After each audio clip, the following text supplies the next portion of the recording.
que a gente tem que entender de TCE? Trauma crânioencefálico. De maneira geral, como que a gente vê se vai ter alguma complicação de um trauma? Bateu a cabeça, caramba, como que eu vou saber se essa pancada, se essa batida teve uma repercussão importante ou não dentro da cabeça? De maneira geral, a gente consegue ver através de tomografia, basicamente. Por quê? Quando ocorre um trauma, um TCE, a grande preocupação que a gente tem é sangramento dentro da cabeça. É isso que pode trazer uma repercussão terrível para o paciente. Inclusive, ele pode estar assintomático e evoluir para rapidamente rebaixar, inclusive indo a óbito por conta de um hematoma dentro da cabeça. Então, quando eu penso assim, ó, TCE, como que eu sei se vai ter sangramento ou não? Tomografia. Ponto. Esse é o fato. Agora, dá para sair pedindo tomografia para todos os pacientes? Ah, o paciente bateu a cabeça numa quina, está passando, só encostou. Vou pedir tomografia? Ou teve queda da própria altura, caiu de uma cadeira, caiu de um local baixo, nem bateu a cabeça direito, só encostou. Vou pedir tomografia? É essa a grande questão que a gente precisa raciocinar quando está de frente com o paciente com TCE. Não dá para sair pedindo tomografia para todos os pacientes, até porque é um exame caro, não é amplamente disponível e muita irradiação para o paciente. Então, a gente tem que ter critérios para poder solicitar uma tomografia em caso de TCE.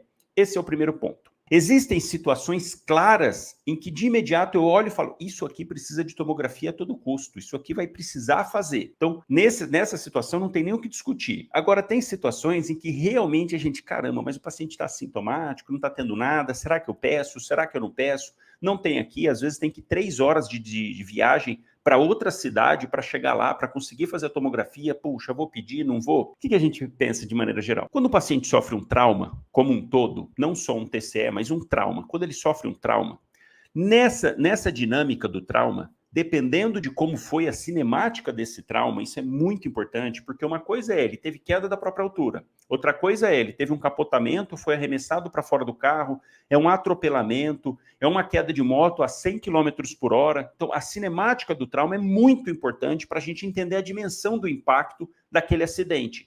Então, quando eu penso num politraumatizado, realmente, 2 situações podem interferir no funcionamento cerebral e você vai raciocinar dessa maneira toda vez que você atender o paciente com TCE. 2 maneiras eu posso interferir no cérebro, ou de maneira direta ou de maneira indireta. Olha que loucura isso.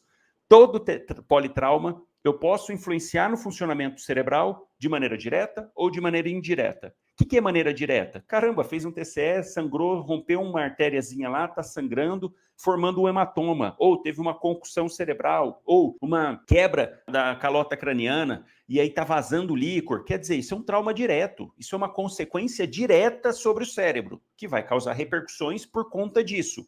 Ou eu posso ter alterações cerebrais indiretas. Como assim? O paciente fazendo uma hemorragia. Faz uma hemorragia intraabdominal, choque grau 3, grau 4, chega lá inconsciente, com Glasgow rebaixado, e olha só, nem bateu a cabeça, mas está tendo uma repercussão cerebral indireta por causa de hipovolemia. Ah, o paciente está com uma intoxicação exógena também lá, sofreu um acidente, nem foi tão grave assim um acidente, mas chega lá rebaixado, alcoolizado, ruim, tendo uma alteração indireta cerebral. Estou tendo repercussão, mas o problema não está no cérebro. Então, isso é a primeira coisa que você tem que se atentar. Por isso que atender o paciente com TCE, siga a sequência do ATLS. A, B, C, D, vendo tudo.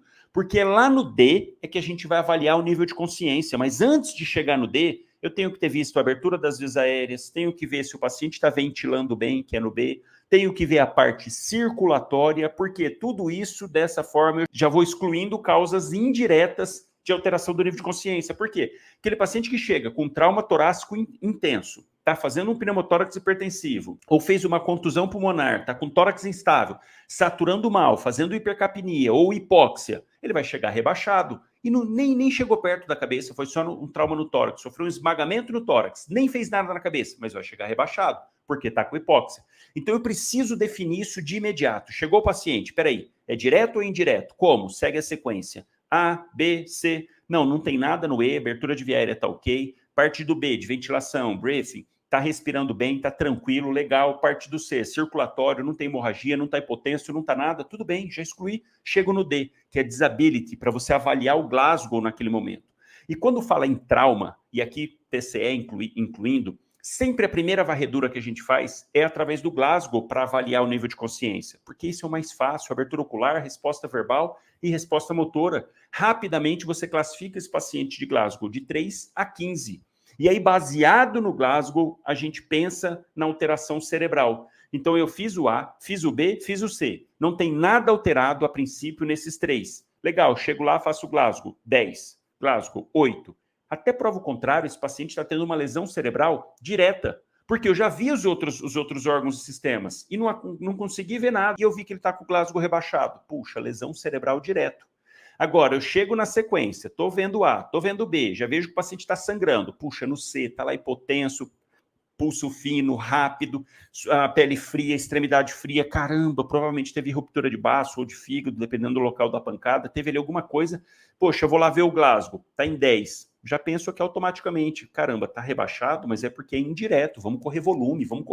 Aqui a parte cerebral até prova o contrário, por enquanto não tem como eu falar se teve lesão direta. Então, você faz essa sequência, estabelece isso, se é lesão direta ou lesão indireta. Pensando em lesão cerebral direta, trauma realmente na cabeça, TCE com repercussão ali da parte cerebral, ou por hematoma, ou por concussão cerebral, aí sim você vai graduar. Essa repercussão, ela é leve, moderada ou grave. Baseado no Glasgow, você vai dividir esse paciente. Até Glasgow, 15, 14, 13, trauma leve. De 12 a 9, trauma moderado. De 8 para baixo, trauma grave. E aí o paciente chegou, você já fez o Glasgow, se deu 8 ou menos, não tem nem conversa, é direto para o tubo. Já excluiu hipoglicemia, já excluiu que está com hipóxia, já excluiu que é um pneumotórax hipertensivo, você já fez a sequência do ABCD. Porque se for um pneumotórax hipertensivo, Glasgow baixo, vamos drenar a primeira história, vamos fazer uma punção no tórax, porque melhora a perfusão, ele acorda, sem precisar ir para o tubo. Mas não tem nada disso alterado, tá com Glasgow menor ou igual a 8. Intubar esse paciente de imediato. E aí vai para tomografia com certeza. Trauma moderado e trauma grave, acabou, tomografia para todos, não tem discussão. Agora, e no trauma leve? Essa é a grande questão. Poxa, caiu de bicicleta, mas estava ali parado e só caiu. Vou pedir tomografia? Aqui nessa situação, aí sim você estabelece alguns critérios para não sair pedindo tomografia para todo mundo. Então, para esses pacientes com trauma leve, seguintes indicações.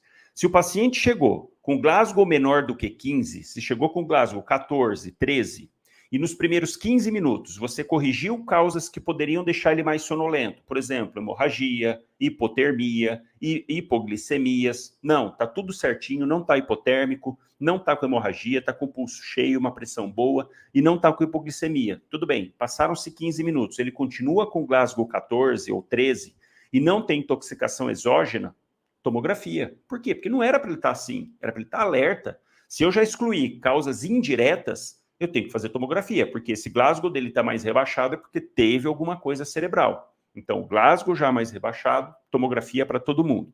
E aqueles que chegam com Glasgow 15 e mantêm Glasgow 15, para esses pacientes você vai levar a seguinte consideração. Idosos, de preferência fazer a tomografia. Essa é a recomendação do ATLS. Pacientes acima de 60 anos, fazer tomografia para todos. Isso é meio complicado para a nossa realidade. O que eu te aconselho? Avaliar bem, paciente acima de 60 anos, ele é rígido? Faz uso de algum antiagregante plaquetário, algum anticoagulante? Opa, faz. Então, tende a fazer tomografia. Porque mesmo uma pancadinha de leve, ele pode fazer um hematoma intracerebral. Então, é uma atenção que você tem que ter. Agora, o paciente é idoso, mas é rígido, bem, não toma nenhum tipo de anticoagulante, nenhum antiagregante plaquetário. E a cinemática do trauma foi leve, deixa ele em observação de 6 a 12 horas. É a melhor conduta. Ah, não, doutor, só deu uma caída aqui, ó. Malemar fez uma escoriação leve aqui na cabeça. Não tem antecedentes prévios. Está com o Glasgow de 15, não está queixando, não tem nenhuma queixa, esse você pode deixar em observação. Agora, mantendo o Glasgow 15, mais paciente queixando de turvação visual, diplopia, cefaleia, apresentando náuseas e vômitos, não tem discussão, né? São todos sinais e sintomas sugestivos de algo ali, de algum comprometimento que você vai indicar tomografia para esse paciente. Então, dependendo da cinemática do trauma. Ah, não, doutor, mas está com o Glasgow 15. Tá, mas foi um capotamento e foi lançado para fora do carro. Puxa vida, até prova o contrário isso daí, ainda mais um idoso. Pedir tomografia com certeza. Não, mas está bem, está conversando aqui, andando. Tudo bem, mas olha a cinemática do trauma. Então, nessa tipo de situação, tomografia. Cinemática do trauma muito intensa, Glasgow menor do que 15, toma para todo mundo. O paciente apresentando sinais, alteração visual, náuseas, vômitos, cefaleia, tomo. Fugiu disso, o paciente está bem, Glasgow maior do que 15, você vai avaliar, deixa em observação de 6 a 12 horas, não tiver nada, pode dar alta sem pedir tomografia.